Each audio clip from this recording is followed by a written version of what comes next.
네, 여러분 안녕하십니까. 10월 17일 목요일 아침 매일 성경 묵상 함께 나누겠습니다. 오늘은 예레미야 애가로 넘어가겠습니다. 오늘부터 예레미야 애가 1장부터 살펴볼 예정인데요. 오늘은 1장 1절에서 11절까지 말씀인데요. 제가 앞부분을 읽습니다. 슬프다 이 성이여, 전에는 사람들이 많더니 이제는 어찌 그리 적막하게 앉았는고. 전에는 열국 중에 크던 자가 이제는 과부같이 되었고, 전에는 열방 중에 공주였던 자가 이제는 강제 노동을 하는 자가 되었도다. 밤에는 슬피 우니 눈물이 뺨에 흐름이여, 사랑하던 자들 중에 그에게 위로하는 자가 없고, 친구들도 다 배반하여 원수들이 되었도다. 유다는 환난과 많은 고난 가운데 사로잡혀 갔도다. 그가 열국 가운데 거주하면서 쉴 곳을 얻지 못하며, 그를 핍박하는 모든 자들이 궁지에서 그를 뒤따라 잡았도다. 아멘. 오늘 본문의 내용을 중심으로 슬프다 이 성이여, 슬프다 이 성이여 라는 제목으로 말씀을 증거하겠습니다. 우리 오늘부터 살펴볼 예레미야 예가는 말 그대로 예레미야 선지자가 나라를 잃어버리고 백성을 잃어버린 그 빈 유다를 보며 통곡하는 노래입니다. 말 그대로 슬픈 노래입니다. 어떻게 보면 성경의 여러 성경 중에 가장 애통하고 비통한 그런 노래라고 볼 수가 있죠. 탄식하듯이 시작하고 있는 첫 구절이 슬프다 이 성이여. 그 예루살렘의 예전의 영광과 지금의 비참함을 비교할 때 너무나 하나님 떠난 백성은 이 슬픔에 빠질 수밖에 없음을 선지자가 노래하고 있습니다.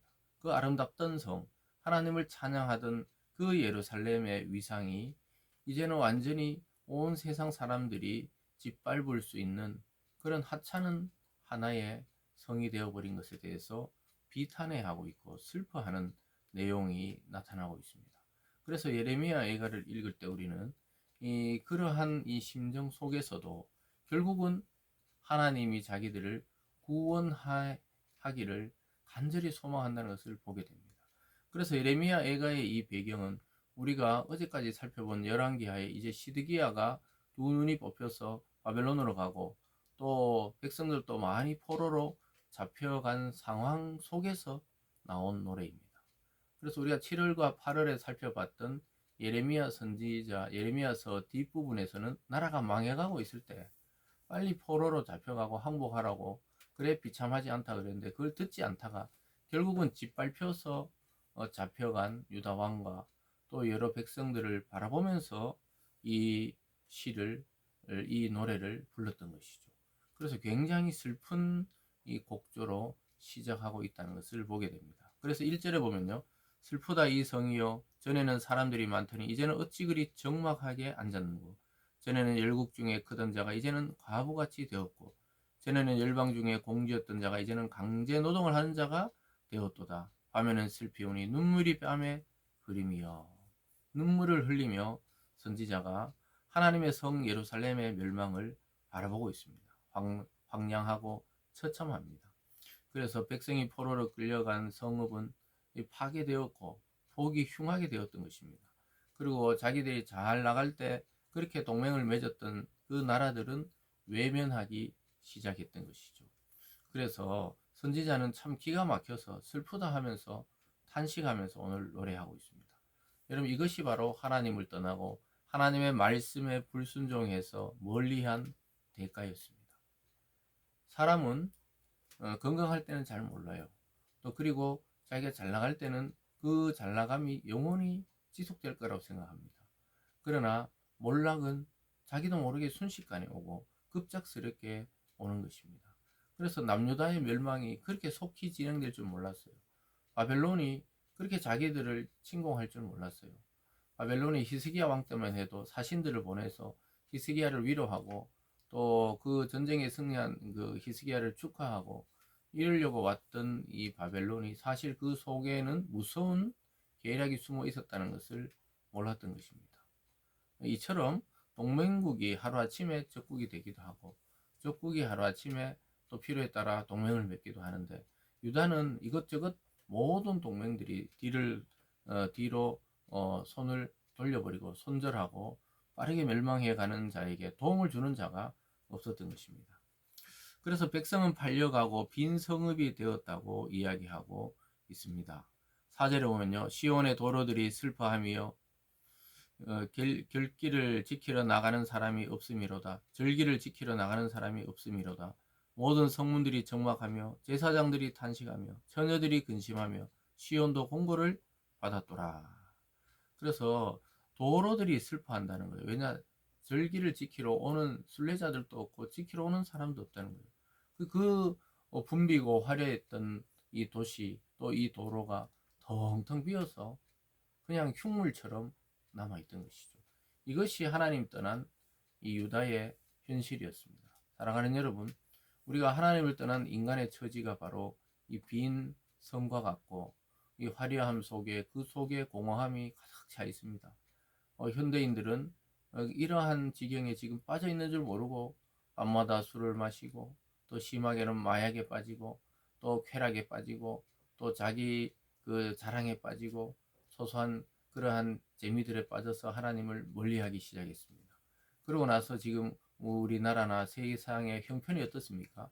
전쟁과 기근과 전염병과 또 개개인으로 볼 때는 마음의 허무함과 공허함과 허탈함과 비교당함과 또 여러 가지 마음의 병들을 안고 살아가는 우리 사회의 현실을 보고 있습니다. 이것이 어디로부터 시작되었는가? 사람들은 뭐 이 사회가 이렇다 저렇다 경제가 어떻다, 그러나 성경적으로 진단해 보면 하나님을 떠난 인간의 본 모습을 우리는 점점 더 극명하게 지금 보고 있습니다. 앞으로 더욱더 심해질 것입니다. 하나님께 돌아오지 않는 이상 다른 방법이 없다는 사실을 믿는 우리들은 이것을 잘 간파하고 지혜를 가지고 복음을 전하는 수밖에 없어요. 한 사람 한 사람 하나님께로 돌이킬 때 온 세상이 회복되는 것이지, 어떤 구호나 어떤 정권이나 또 어떤 무슨 경제가 발전한다고 사람의 마음이 풍요로워지는 게 아니라는 사실을 우리는 지금 현재 우리나라를 보면서도 보고 있습니다. 예루살렘과 예전에 북이스라엘도 마찬가지였고요. 그래서 선지자는 탄식할 수밖에 없어요. 오늘날도 하나님의 심정, 하나님의 말씀을 제대로 보고 묵상하고 깊이 이해한다면 우리가 탄식할 수밖에 없습니다. 이 세상은 멸망당할 성이란 것을 영적으로 보면 분명하게 보입니다. 장망성이라 그러죠. 장차 망할 성이란 거예요. 이 세상의 소망을 너무 두지 말라고 성경은 분명하게 이야기하고 있습니다. 주님이 오셔서 세울 새하늘과 새 땅, 영원한 새 예루살렘만이 영원성을 갖는 것이지, 이 세상의 도성들과 이 도시들과 나라들은 멸망당할 성에 불과합니다. 우리 믿는 우리들은 눈을 똑바로 뜨고 정신을 딱 차려가지고 이 세상을 분별할 수가 있어야 됩니다. 그럼 우리는 그러면 이 세상을 어떤 소망을 가지고 살아가느냐? 복음의 증거자로 내 모든 사업과 직장과 일들과 학교를 그렇게 생각하고 하루를 시작하고 또 그곳에서 생활하고 이렇게 해야 되지, 안 믿는 자가 똑같은 수준으로 사고하고 생활하고 추구하고 이래서는 똑같이 같이 멸망당할 성에서 같이 멸망당할 뿐입니다. 그래서 하나님 영광 떠난 성은 흉물에 불과합니다. 거기 보면요, 우리 7절로 가볼까요? 7절로 보면 이렇게 말하죠. 예루살렘이 환난과 유리하는 고통을 당하는 날에 옛날의 모든 즐거움을 기억하였으며 그의 백성이 대적의 손에 넘어졌으나 그를 돕는 자가 없었고 대적들은 그의 멸망을 비웃는 도다. 하나님의 영광이 떠나니까 환난과 유리하는 고통을 당하는 거예요. 유리한다는 건 떠도는 것입니다. 어디 정착할 곳이 없어 떠도는 지경이 된 것입니다. 그때 자기들의 원수들은 그 예루살렘 멸망에 대해서 비웃는 것이죠. 자기들이 자랑하던 하나님을 버리고 세상을 쫓더니 저렇게 멸망했다고 비웃게 된다는 것을 보게 됩니다. 그래서 여러분, 인간에게서 하나님의 영광이 떠나면 아무것도 아닌 거예요. 아주 화려한 교회, 거대한 건물을 지어놓아도 하나님의 영광이 떠나면 그것은 흉물스러운 하나의 건물에 불과한 것입니다. 그래서 이러한 이 죄의 고통, 또 죄의 결과를 바라보면서 선지자는 자기가 대신 고백합니다. 자기들의 죄를 고백하고 고통을 토로하고 하나님께 다시 한번 구원을 호소합니다. 이것이 하나님의 사람의 본 모습이죠. 8절음은 예루살렘이 크게 범죄함으로 조석거리가 되었으니 전에 그에게 영광을 돌리던 모든 사람이 그의 벗어짐을 보고 업신여김이요 그는 탄식하며 물러가는도다. 예루살렘이 크게 범죄했다는 것을 선지자는 알고 있습니다. 그래서 이 슬픈 노래를 부르는 예레미야 선지자의 그 심정을 보여주고 있죠. 우리가 범죄했다. 하나님 우리를 살려달라고 고통을 토로하고 호소하고 있습니다. 그래서 마지막에 11절에 그의 모든 백성이 생명을 이으려고 보물로 먹을 것들을 바꾸었더니 지금도 탄식하며 양식을 구하나이다. 나는 비천하오니 여호와여 나를 돌보시옵소서. 결국은 급격한 몰락과 비참의 현실 속에 바라볼 수 있는 것은 하나님입니다. 이것이 사는 길이에요. 그래서 하나님은 자기 백성에게 고통을 주는 것은 망하라고 주는 것이 아니에요.